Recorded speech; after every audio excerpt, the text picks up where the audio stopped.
Well, believe it or not, I've been running this machine just a tad over a year now, a year and a week.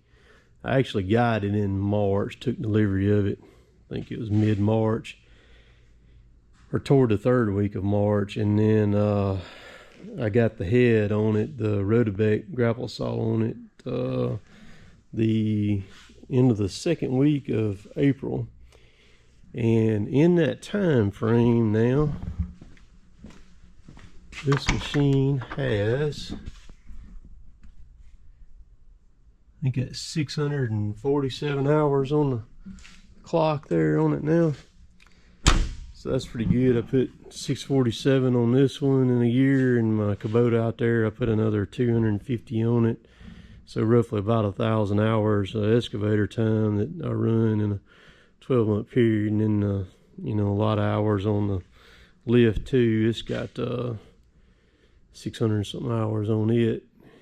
And then, of course, sharing hours on the stump grinder also. But I gambled on this machine. This is a Hyundai HX85A. I didn't really know anything about Hyundais or whatever. I did do my homework on them before I went ahead and bought one. I looked at the Caterpillar 308 very, very hard, and I looked at the Kubota, the KX80, and they were in the process of going from a -4 to a -5, and really the only difference between the -4 and the -5 is the cab on the Kubota and the way the instrument panel is on it. Other than that, the machine is still the same machine. And then all the 80 machines, 80 class machines like this, they all have the same auxiliary flows on them. People think they see somebody on YouTube or something, especially the larger ones, that you got something or you got something, special or anything. I didn't. I traded with Slade on it, paid full price on it. And so there was nothing between me and Hyundai. They didn't even know who I was. I'm so past like used to years ago, because I've been fooling with YouTube since '09, but years ago I tried to do stuff, but it's just so exhausting to try to do things. And a lot of these companies and stuff have been burned by influencers, them getting something or whatever, and then things backfiring on them. So to me, it's just buy what I want to buy and then do what I want to do kind of deal. But I gambled on this machine, and I gambled good on it. I cannot be any happier with it. I've got a Kubota out there, a 57, and the Kubota's a great machine for the money. And get into it, very, very good machine. There are a few things that I don't like about the Kubotas.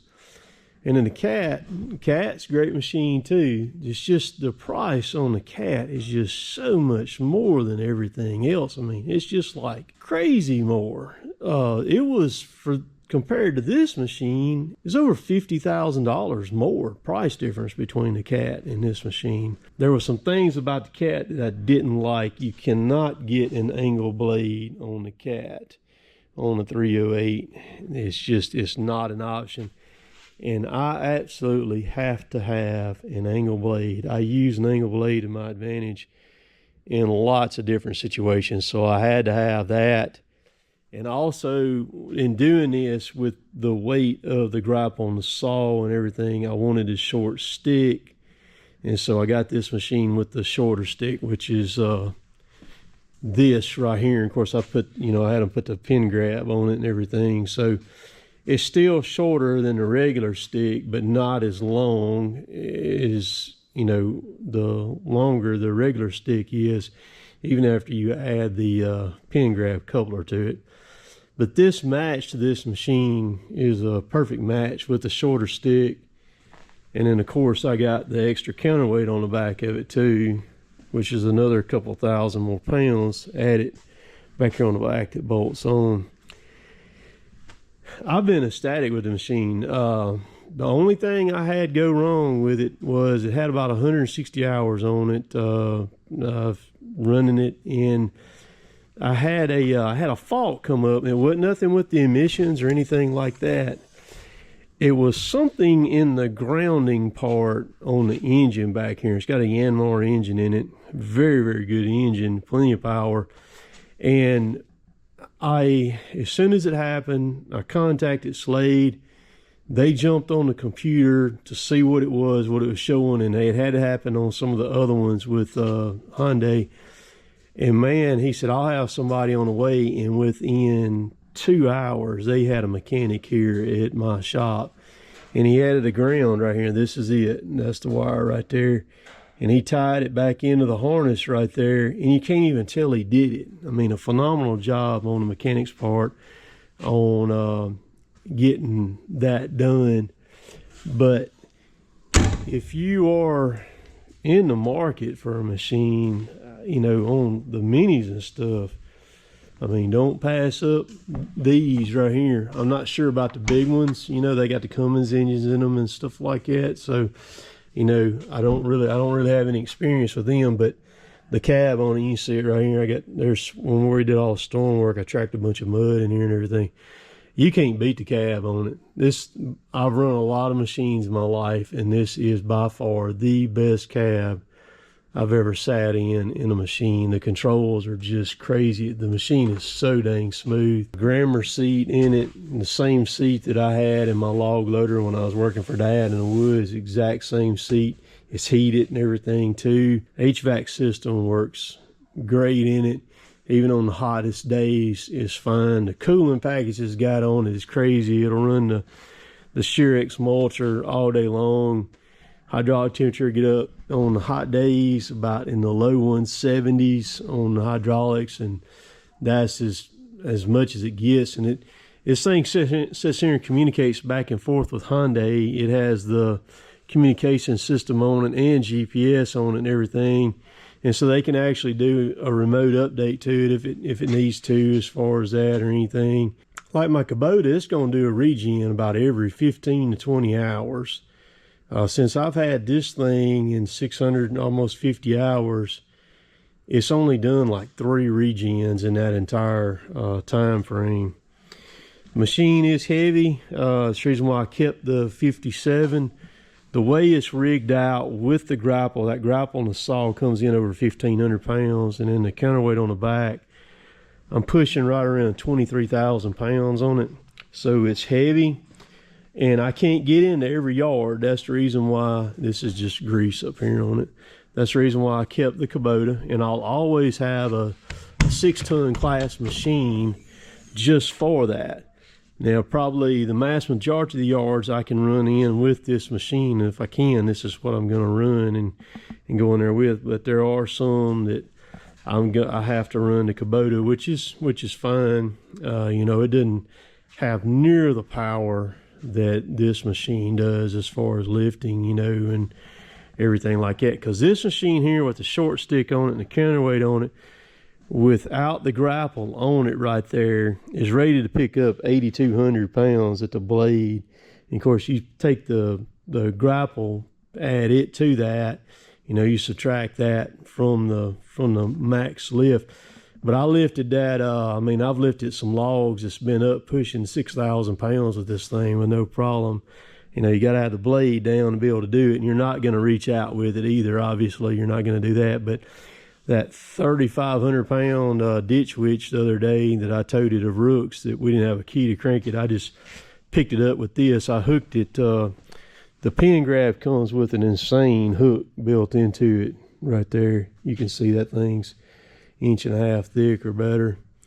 And these are 55 millimeter pins that go through right there, but connected it right there, curled the grapple all the way up under, and I toted that ditch witch all the way out of there and set it up on the trailer, and they binded it down and got gone. But you can see no leaks on it, everything that I did plumbing up on the grapple saw, everything has been great on it as far as all the wiring that I did and everything. And I'm gonna do another video here pretty soon about the grapple saw and the ins and outs on it, because man, I'm taking a lot of questions from people on that thing, spending a lot of time with people on the phone and trying to help them and all that. But it's the whole machine all in all is good. Because see, like the cool thing about it is one of the things that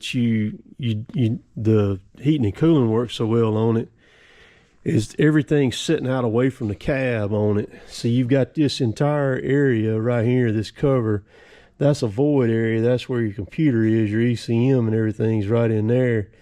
That controls everything on your telemetry and stuff, sending it back to Hyundai. It's all in there. So everything's sitting away from the cab. Cab is sealed up like crazy.